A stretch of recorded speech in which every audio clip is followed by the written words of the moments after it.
Capítulo 26. Talentos que dão êxito. Cristo viera num tempo de intenso mundanismo. Os homens tinham subordinado o eterno ao temporal, as exigências do futuro aos afazeres do presente. Tomavam fantasias em lugar de realidade e realidades por fantasias.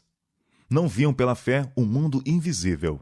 Satanás apresentava-lhes as coisas desta vida como todo atrativas e todo absorventes, e eles davam ouvidos às suas tentações.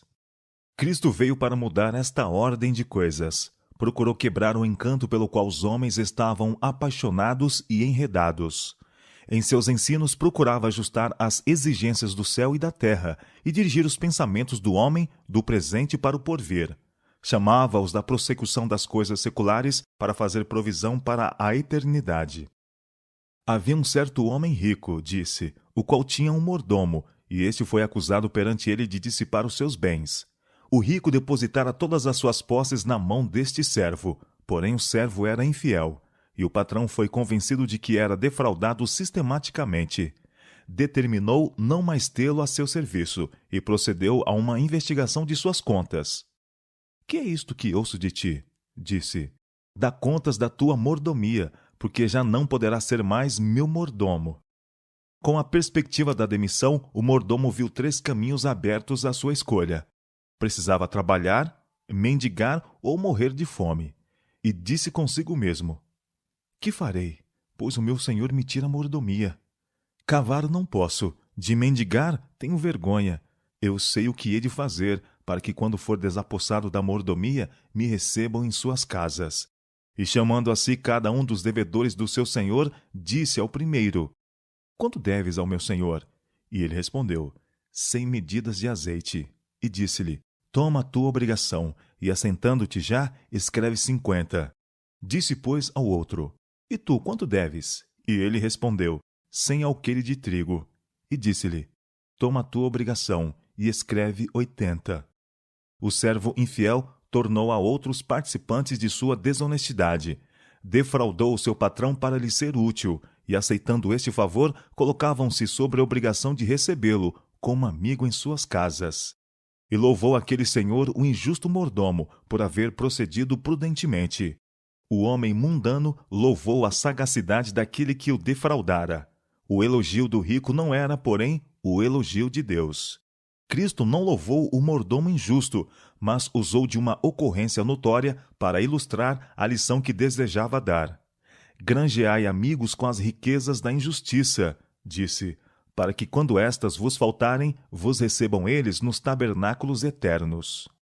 O Salvador foi censurado pelos fariseus por misturar-se com os publicanos e pecadores, mas seu interesse neles não foi diminuído, nem seus esforços por eles cessou. Viu que seu emprego induzia-os à tentação. Estavam rodeados da sedução do mal. O primeiro passo errado era fácil, e rápida era a degradação, a maior desonestidade e avultados crimes. Cristo procurava por todos os meios ganhá-los para aspirações mais elevadas e princípios mais nobres.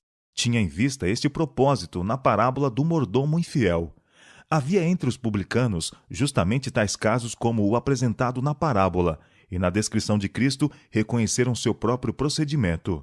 Sua atenção estava arrebatada, e pelo quadro de suas práticas desonestas, muitos deles aprenderam uma lição de verdade espiritual. A parábola, apesar disso, era falada diretamente aos discípulos.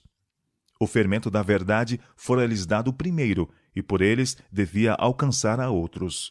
Os discípulos, a princípio, não entendiam muitos dos ensinos de Cristo, e muitas vezes parecia que suas lições eram quase esquecidas. Sob a influência do Espírito Santo, porém, estas verdades lhes foram posteriormente reavivadas com clareza, e pelos discípulos eram apresentadas vividamente aos novos conversos que se associavam à igreja. E o Salvador falava também aos fariseus. Não perdia a esperança de que perceberiam o poder de suas palavras. Muitos tinham sido convencidos profundamente, e quando ouvissem a verdade pela inspiração do Espírito Santo, não poucos se tornariam crentes em Cristo. Os fariseus tentaram difamar a Cristo, acusando de misturar-se com os publicanos e pecadores. Agora, ele voltou à condenação contra esses acusadores. A cena conhecida e ocorrida entre os publicanos expôs aos fariseus, representando tanto sua conduta como mostrando a única maneira pela qual poderiam redimir seus erros. Os bens do Senhor tinham sido confiados ao mordomo infiel para propósitos beneficentes, mas ele os usou para si. Assim fora com Israel. Deus escolhera a semente de Abraão. Com braço forte, libertara-os da escravidão do Egito. Fizera-os depositários da verdade sagrada para a bênção do mundo.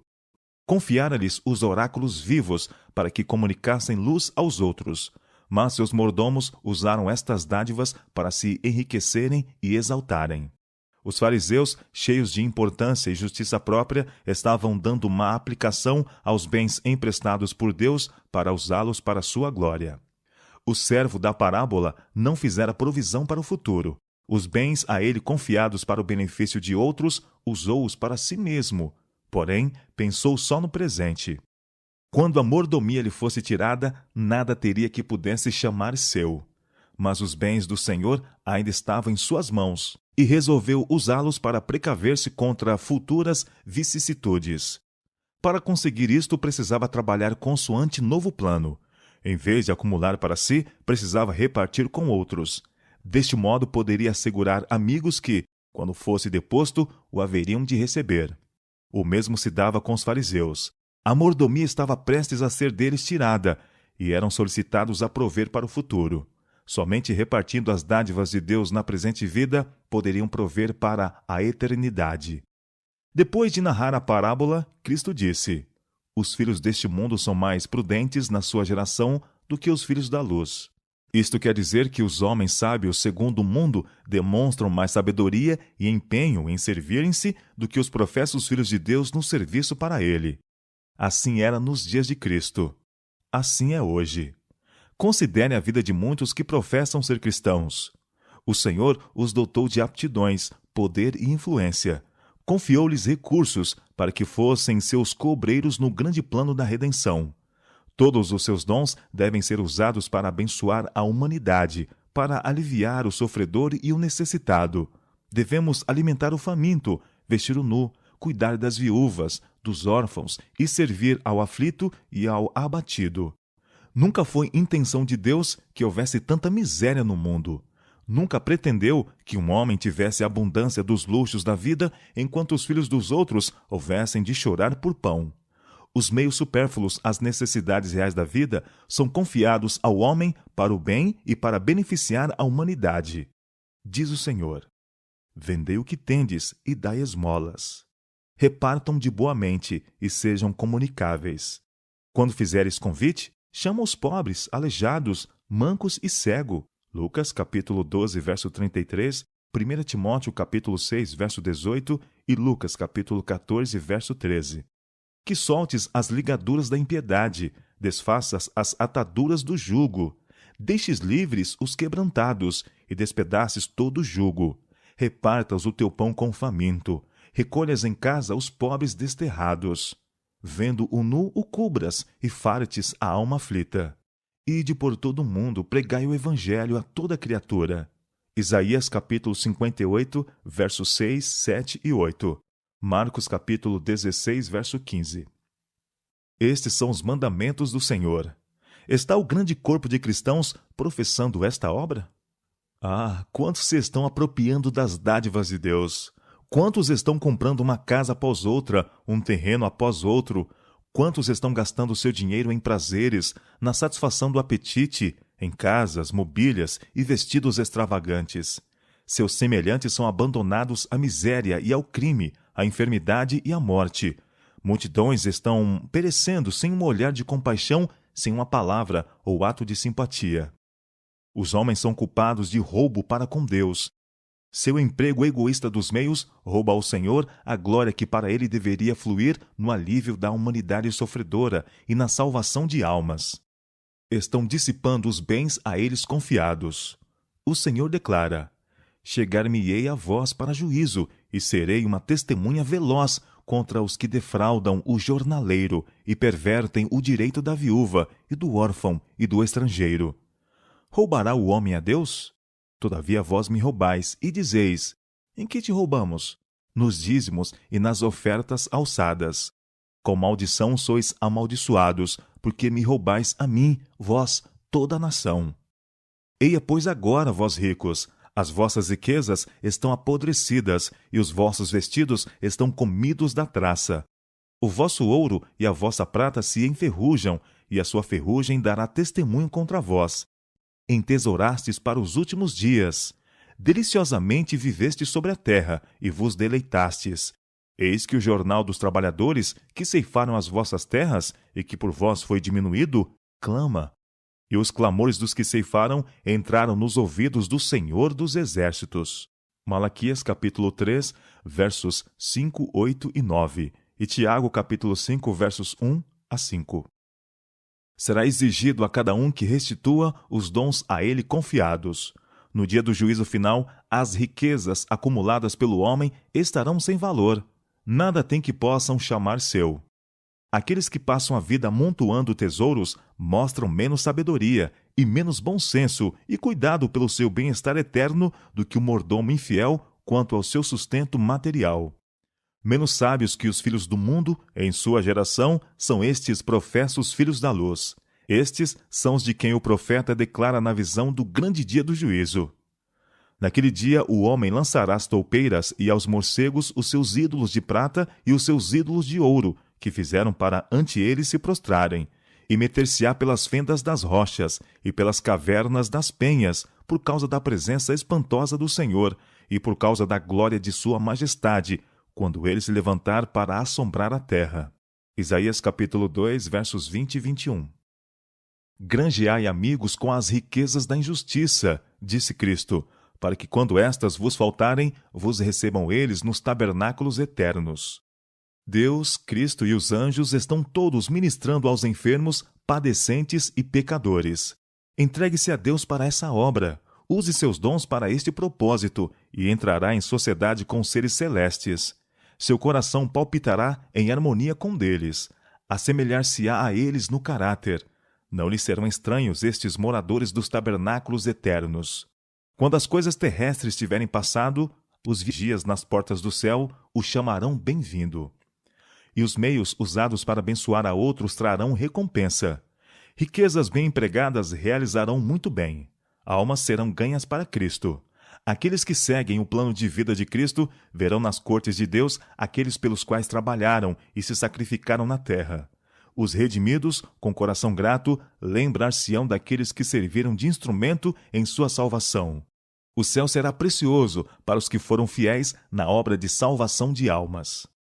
A lição desta parábola é para todos. Todos serão responsáveis pela graça a eles concedidas por Cristo. A vida é muito solene para ser absorvida em negócios temporais e terrenos. O Senhor deseja que transmitamos a outros aquilo que o eterno e invisível nos comunicou. Cada ano, milhões e milhões de almas passam para a eternidade, inadvertidas e não salvas. Hora a hora, nas variadas atividades da vida, apresentam-se oportunidades de alcançar e salvar almas. E estas oportunidades vêm e vão continuamente. Deus deseja que as aproveitemos o melhor possível. Dias, semanas e meses vão se passando. Temos menos um dia, uma semana, um mês em que fazer nossa obra. Quando muito, alguns anos mais, e a voz a que não podemos deixar de responder será ouvida dizendo: dá contas da tua mordomia. Cristo intima cada um a ponderar. Preste uma conta honesta. Ponha num prato da balança Jesus, que significa tesouro eterno, vida, verdade, céu e o gozo de Cristo nas almas redimidas. No outro, ponha toda a atração que o mundo pode oferecer. Num prato, ponha a perdição de sua alma, e das que você poderia ser instrumento para salvar. No outro, para você e para elas, uma vida que se afere com a vida de Deus. Pese agora e para a eternidade. Enquanto está ocupado nisto, Cristo diz: pois que aproveitaria o homem ganhar todo o mundo e perder a sua alma? Marcos capítulo 8, verso 36. Deus deseja que escolhemos o celestial em vez do terreno. Abre-nos as possibilidades de uma inversão celeste. Deseja prover encorajamento para nossas mais elevadas aspirações e segurança para o nosso mais dileto tesouro. Declara: Farei que um homem seja mais precioso do que o ouro puro e mais raro que o ouro fino de Ofir. Isaías capítulo 13, verso 12. Quando forem consumidas as riquezas que a traça devora e a ferrugem corrói, os seguidores de Cristo poderão rejubilar-se em seu tesouro celeste, em suas riquezas imperecíveis. Melhor do que a companhia do mundo é a dos redimidos de Cristo. Melhor que um título para o mais nobre palácio da terra é o título para as mansões que nosso Salvador foi preparar. E melhor que todas as palavras de louvor terreno serão as palavras do Salvador aos servos fiéis. Vinde, benditos de meu Pai, possuí por herança o reino que vos está preparado desde a fundação do mundo. Mateus capítulo 25, verso 34. Aos que dissiparam seus bens, Cristo ainda dá oportunidade para se assegurarem as riquezas duradouras. Diz ele: Dai, e ser-vos-á dado. Fazei para vós bolsas que não se envelheçam, tesouro no céu que nunca cabe, aonde não chega ladrão e a traça não rói.